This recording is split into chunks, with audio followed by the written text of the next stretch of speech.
Hey tubers, welcome back for another adventure. There are two goals in this video. First of all, to see if we could get this thing to start, and second of all, to spend another few minutes trying to identify what this thing really is. As part of the cold start, you gotta kind of pull the plastic, not hard to do, hit the lever, and then we'll see what's going on with the air cleaner and everything else. So we already popped the air cleaner up on this thing, and we know that there is a cone filter in there. Right there you go. Somebody's also been fooling around because they're already unbolted the gas tank. If one is going to work on a 42-year-old machine, you might as well get used to the idea that there's going to be some messing around. Notice the color of that, right? That's black. I don't know what it's off of. I don't know when Honda painted engines black. This doesn't look natural either. I think the pulse generator was changed. I would kind of expect the wires, well, maybe not. But, that doesn't look, that's like it's 42 years old. Somebody's also been kind of butchering around the wires here. So that's a couple of things. Also, the engine is 192 cc's. So as we're looking around in here, note the toolkit there. Note the starter doesn't have an opening, and note that the compression release, besides being kind of boogered up a bit, this is not the kind that you would expect to see on a 1980, right? It shouldn't have the cable version. That doesn't appear to be hooked up to anything. This thing came through with that hanging Autolite spark plug, which is why it's got no compression. So I've also tried to thread it in, and it seems to be binding. I think I'm going to chase the spark plug hole just quickly, run a tap through it just quick. Given that somebody already jacked around on these wires, I don't want to spend a half hour troubleshooting it. We could do that in a later video. So I'm going to go right to my portable CDI box. My portable CDI box only needs a pulse from the pulse generator to tell it when to fire. It's got everything else on board. It's got the batteries, obviously, the spark coil, the CDI unit, everything's right in there. So I put in a 12-volt CDI, smashed it all in there. So now I know I have spark. The plug is all the way in. So let's see if we have something called compression. It does, but nothing to write home for. By the way, check out the Tecumseh pull string. Yeah, this thing had a whole bunch of people working on it. You can tell by the way this is rounded that this carb's been on and off. So I'm gonna swap this clone on there. So a little 10mm action. I'm actually lucky that somebody didn't smash bunch of 7/16 quarter 20s on here. Some people like to just force those to thread right on. Actually, these are flange bolts, which is the right kind to put this carburetor on. Right, just unwind that, pull it out, and carburetor is off. Just got to get the airbox out of the way. Boy, the dead fuel in some carburetors stinks, but this is particularly rancid. We're talking cat pee here, man. That's just some nasty stuff. When you're putting these back together again, it's very easy to kind of push this through, drop the clip on the ground, and then you have what's called a floating needle. If you have that, your all-terrain vehicle will not run right. It'll probably flood, and then it'll seem to be okay, then it'll race, then it'll stall, it won't idle. Mostly it'll be doing a lot of flooding, particularly as you try to slow down, because the needle will hang up and push in, and that allows too much gas in. So particularly idling, it'll be doing a lot of flooding. Make sure you don't lose that little C-clip that goes in the bottom there. seem to be remembering all my dumb animal tricks. One time I just tightened these up finger tight, and then it was like this huge surprise when I couldn't get it to run quite right. So even if you have Chicago pneumatic fingers, do remember to tighten things.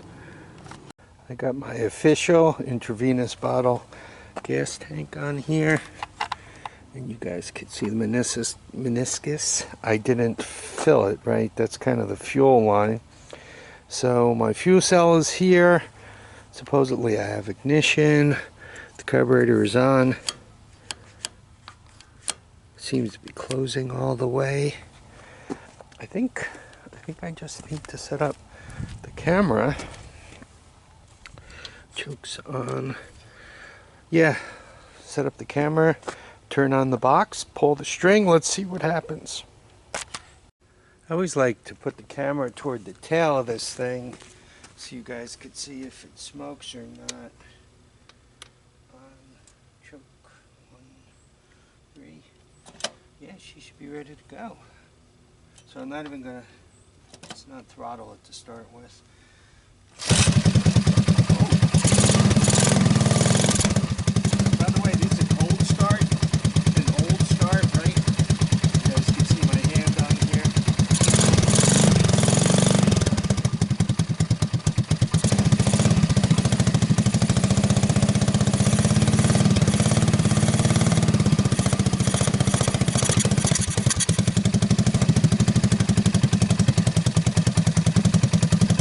Going with not bad. I'm going with not. Well, I didn't even get any smoke.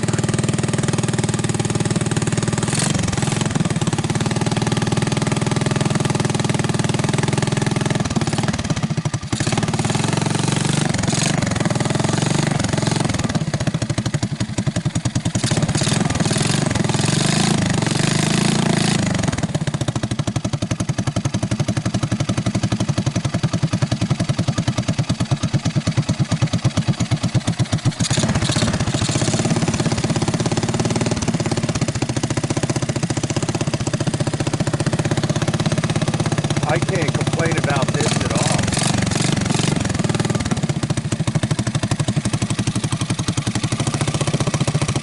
I don't hear any bad sound. Remember, we checked the oil before. People who forget to check the oil after about 30 seconds are known as sad, because that's how long it'll take for the engine to seize up. Maybe 15. Depends how recently it had oil and ran in it. Boy, she sounds really nice. Every once in a while, you just get yourself a real sweet motor, and this might be one of those. Yeah, this might just be a real nice motor. You know, you get them. So, there are a couple of other things I want to cover on this machine. So here's the VIN number, and you could see that the 10th digit, right, if you count up there to 10, you come up with a 4. Now, this frame, if it's a 1980 frame, it shouldn't be a 4 there. It should be an A. A for 1980, B for 81, C for 82, and on up. So it's strange that it has a 4 there. That leads me to believe this frame is probably a 1979 build. Also, the script, the way they wrote those numbers out, appear to be a little different to me, right? They don't quite look like normal one. So I think the frame is a 1979. The motor at 192 cc's, this is off of an ATC200 or an ATC200S. Even within that, given the different colors here, somebody's been in this motor. The recoil could be OEM with the aftermarket lawnmower handle on it. That's a possibility. So I think at some point this had some mixing and matching. The way this is plated here, right? This reminds me of the older ones. I'm thinking once again 1980, perhaps built in 79. When you look at the headlight basket, right, the glass itself and the outer cover, that could be from a 200S or newer 185, right? It doesn't have the round headlight, but you guys could see it's got the right lens and bulb in it, or out of a different bike. So this thing is quite the carnival pack. It does have the split rims, which could be OEM, and it looks like all four of them are split rims. Obviously those are not OEM tires. You know, and it always gets interesting on how to bring these things back. I personally, I think it's interesting that this has been kind of redneck rigged. So obviously, you know, one could cut that off and clean it up, try to find the right grab bar for the back and bring that back the way it should be. This looks like at some point it did have a front brake, but that front brake is no longer with us, and they put two long bolts here, right? So if you're going backwards, they grab onto the tire, and if you're going forwards, they still grab onto the tire because they're too long, right? They grab onto that. Tire still has nubs on it, which is handy. So I paid $300 for this. Given that it starts, I'm already happy with that. I think we attempted to shift it.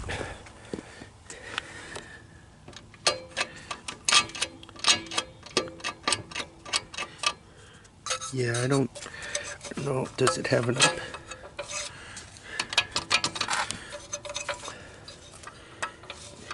It seems to have a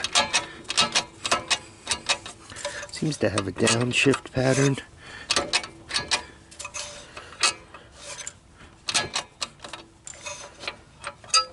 Yeah, it seems to have a downshift pattern. That makes it one of the older motors. What is that, 84 and older? Because I know my 85 has an upshift pattern. So it's the assortment pack. I'm not sure what the heck that muffler's off of. My guess is some dirt bike. Anyhow, I hope you guys enjoyed this. I got to go fish around the Horde to come up with a chain.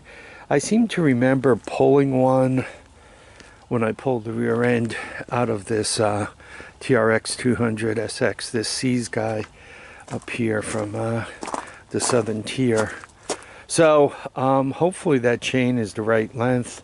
If not, I'm going to have to do some more fishing around, perhaps cutting and splicing. So when I get that done, we'll get it out for a ride. One of you guys mentioned about plastic. Hopper seems to have a good memory for this kind of stuff. Anyway, yeah, I kind of call it the old style plastic. They put this cross beam in to help the strength out. But actually it's in halfway decent shape. Even the seat. Hopefully my buddy Steve could do some magic with that seat. Alright, I think I'm going to end this video here. I think I've accomplished everything I've gone for. I need you folks to keep your feet down, your heads up, and I want you all to get out there and enjoy each and every day. Make sure you get out and have some fun. Winter's coming, and have some laughs before the cold weather sets in. Bye now.